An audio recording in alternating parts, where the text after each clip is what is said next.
Hello friends, welcome to Israfil study.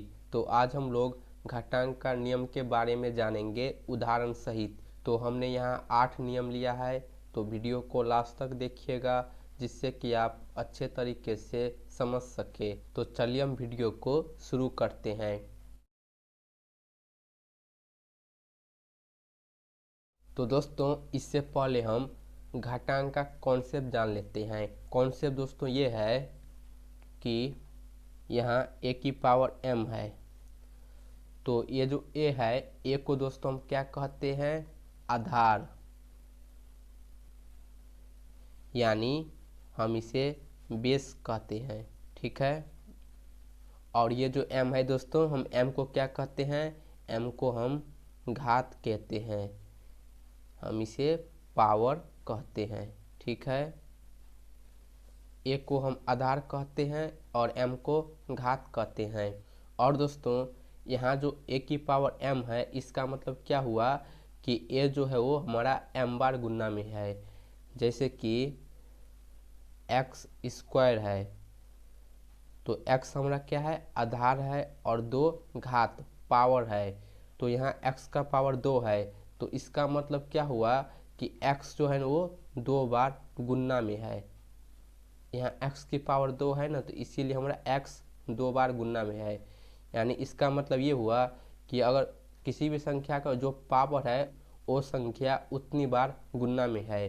जैसे कि 2 की पावर 2 है, तो इसका मतलब क्या हुआ कि 2 जो है वो 2 बार गुना में है, तो ये हो जाएगा 4। ठीक है। इसी प्रकार अगर 2 की पावर 3 है, तो यहाँ आधार 2 है और पावर घात 3 है, तो इसका मतलब ये हुआ कि 2 जो है वो 3 बार गुना में है, 3 बार गुना में है, तो ये हो जाएगा 8। तो दोस्तों, ये होता है घात और आधार के बीच संबंध। तो चलिए अब हम नियम को देखते हैं। तो दोस्तों, घातांक का पहला नियम है a की घात m गुने a की घात n बराबर क्या होगा दोस्तों? तो यहाँ ध्यान दीजिए, a हमारा क्या है? आधार है, तो यहाँ भी a है और यहाँ भी a है, यानी इस दोनों का आधार समान है, बराबर है और गुना में है। तो दोस्तों, पावर क्या होगा कि प्लस हो जाएगा, यानी a की पावर m गुने a की पावर n बराबर दोस्तों क्या होगा? a की पावर m प्लस n। इसमें ये कॉन्सेप्ट है दोस्तों कि अगर हमारा आधार समान रहे और गुना में रहे तो पावर प्लस हो जाएगा, घात आपस में जुड़ जाएगा। तो यहाँ हमारा आधार बराबर है, a है और गुना में है, तो हमने घात को प्लस कर दिया, तो ये हो गया a की पावर m प्लस n। तो अब हम इसे उदाहरण से समझते हैं।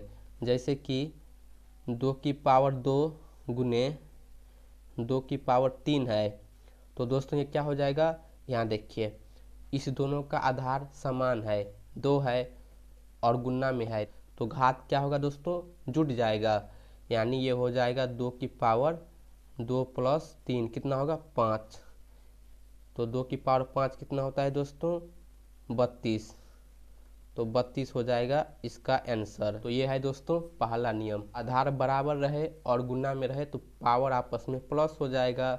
ठीक है। अब देखिए दूसरा नियम, यहाँ आधार a है और यहाँ आधार b है और गुना में है, तो यहाँ जो है दोस्तों आधार हमारा समान नहीं है, बराबर नहीं है, लेकिन यहाँ देखिए इस दोनों का जो घात है पावर बराबर है, m है, तो हम यहाँ से पावर कॉमन निकाल लेते हैं, तो ये बराबर दोस्तों हो जाएगा a गुने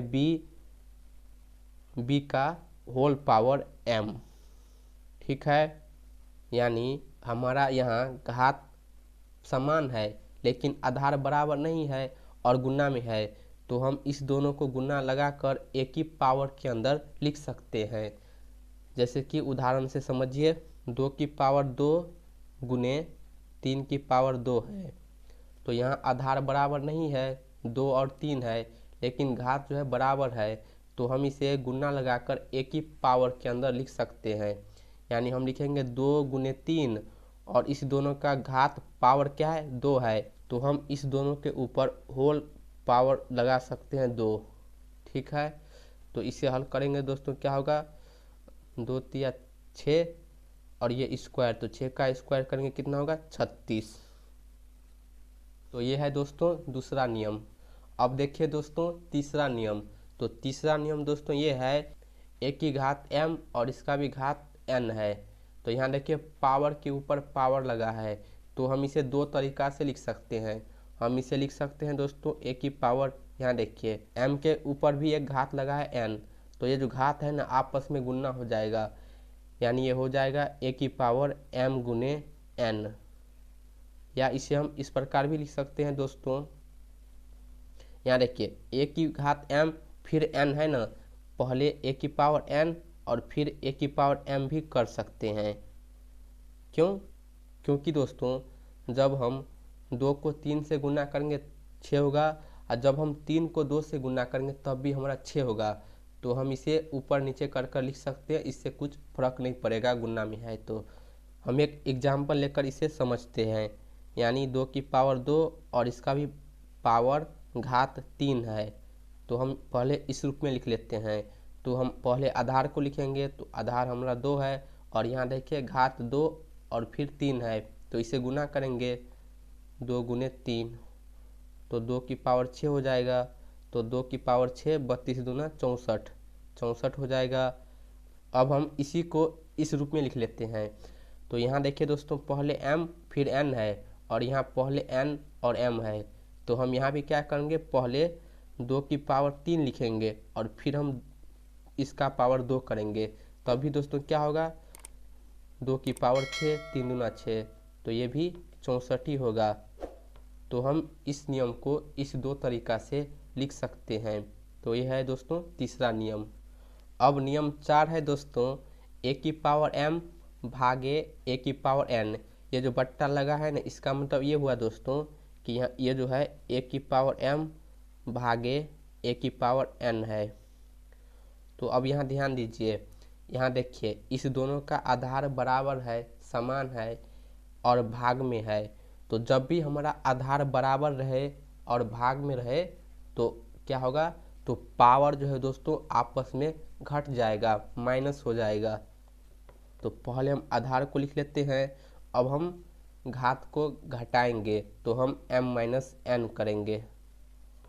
हमने ऊपर घटा दिया पावर को, हम नीचे भी घटा सकते हैं। हमने यहाँ क्या किया है दोस्तों कि हमने m में से n माइनस कर दिया, हम n में से m भी माइनस कर सकते हैं। हम इसी को इस प्रकार भी लिख सकते हैं दोस्तों, 1 बट्टा a की पावर m n a की पावर n माइनस m भी हम लिख सकते हैं। यहाँ एक कैसे हुआ तो देखिए a की पावर m बट्टा a की पावर n है। जब हम ऊपर में से नीचे वाली संख्या घटाएंगे तो हम लिखेंगे a की पावर m माइनस n, इस प्रकार लिखेंगे। लेकिन जब हम ऊपर से नीचे घटाएंगे तो हम 1 बट्टा a की पावर n माइनस m लिखेंगे। हम इसके अंश में 1 लिखेंगे। क्यों 1 लिखेंगे? क्योंकि a की पावर m नीचे आएगा तो ऊपर कुछ नहीं बचेगा, तो क्या बचेगा 1, क्योंकि a की पावर m के गुणांक में 1 छिपा रहता है। तो a की पावर m नीचे आ जाएगा तो क्या होगा, ऊपर 1 बच जाएगा, तब ये हो जाएगा बट्टा में a की पावर n माइनस m। तो अब हम इसका एग्जाम्पल लेकर देखते हैं, जैसे कि 3 की पावर 4 बट्टा में 3 की पावर 2। तो आधार समान है और भाग में है, तो पावर क्या होगा, घट जाएगा। तो हम लिखेंगे आधार 3, हम नीचे से ऊपर घटाएंगे, तो 4 में से हम 2 माइनस करेंगे तो ये हो जाएगा 3 की पावर 2 यानी 9। यदि 3 की पावर 2 बट्टा 3 की पावर 4 है और हमें ऊपर से नीचे घटाना है, तो हम इस प्रकार इसे घटाएंगे। हम लिखेंगे 1 बट्टा 3 की पावर 4 माइनस 2, तो ये हो जाएगा 1 बट्टा 3 की पावर 2 यानी 1 बट्टा 9। जब हम नीचे से ऊपर घटाएंगे तो बट्टा नहीं लगाएंगे, जब हम ऊपर से नीचे घटाएंगे तब हम बट्टा लगाएंगे। ठीक है, तो दोस्तों ये है हमारा चौथा नियम। अब देखिए पांचवा नियम। तो पांचवा नियम है दोस्तों रूट n अंडर a की पावर m। तो दोस्तों ये बराबर होगा, आधार हमारा a है तो हम लिखेंगे a और इसका पावर m है, और ये जो करनी है, करनी में हमारा क्या है, n है, तो n जो है वो m को भाग दे देगा, तो ये हो जाएगा a की पावर m बट्टा n। जैसे कि एक उदाहरण देखिए, √4, 4 का वर्गमूल क्या होता है, 2। तो देखिए ये किस प्रकार 2 हुआ। यहाँ जो वर्गमूल है, इस करनी में कोई संख्या नहीं है, तो दोस्तों क्या होता है, 2 होता है। करनी का मतलब क्या होता है कि इसमें 2 छिपा रहता है, इसीलिए हम इसे वर्गमूल कहते हैं। तो करनी में दोस्तों हमारा 2 है, ठीक है। और यहाँ देखिए रूट में 4 है, तो 4 को हम क्या लिख सकते हैं, 2 की पावर 2। तो अब हम इसके नियम अनुसार इसे हम क्या करेंगे, हम लिखेंगे आधार 2। तो अब हम इस 2 को इस 2 से भाग देंगे, तो 2 से एक बार में कट जाएगा, तो 2 की पावर 1, 2 की पावर 1 दोस्तों क्या होगा, 2। तो इस प्रकार 4 का वर्गमूल 2 होता है। तो यह है 5वां नियम। नियम 6 देखिए दोस्तों, a की पावर 0। तो a की पावर 0 या किसी भी संख्या का पावर 0 रहेगा तो वो हमेशा 1 होगा। x की पावर 0 है तभी दोस्तों ये हमारा 1 होगा, या 1000 का पावर 0 है तभी दोस्तों ये 1 होगा। यदि x प्लस y का पावर 0 है तभी दोस्तों ये 1 होगा, ठीक है। यानी किसी भी संख्या का पावर 0 रहे तो 1 होगा, 0 को छोड़कर। अब 7वां नियम देखिए दोस्तों, अगर किसी माइनस संख्या के ऊपर घात सम संख्या है तो उसका जो आंसर होगा दोस्तों वो सम होगा। जैसे कि -2 है और इसके ऊपर हम सम संख्या वाली घात लगा लेते हैं, तो हम 2 सम संख्या लगाकर देखते हैं कि प्लस में आता है कि नहीं। तो दोस्तों मैंने आपको क्या बोला था, किसी संख्या के ऊपर घात लगा है तो उसका मतलब क्या हुआ कि वो संख्या उतनी बार गुना में है।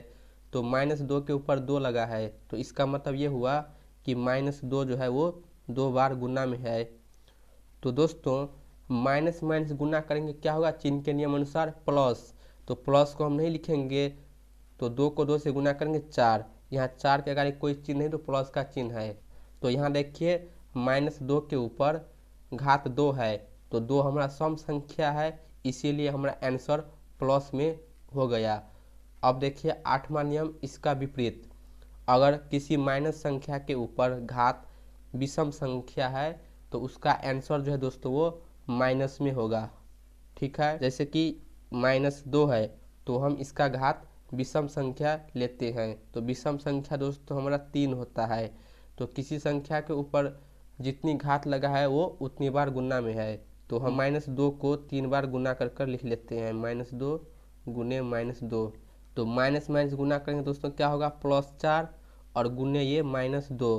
तो 4 को -2 से गुना करेंगे, प्लस माइनस गुना करेंगे माइनस, और 4 को 2 से गुना करेंगे तो 8, यानी -8 हो गया। तो यह है दोस्तों 7वां और 8वां नियम। अगर किसी माइनस संख्या के ऊपर घात सम संख्या है तो उसका आंसर प्लस में होगा। अगर किसी माइनस संख्या के ऊपर घात विषम संख्या है तो उसका आंसर माइनस में होगा। तो दोस्तों ये थे घातांक के कुछ नियम।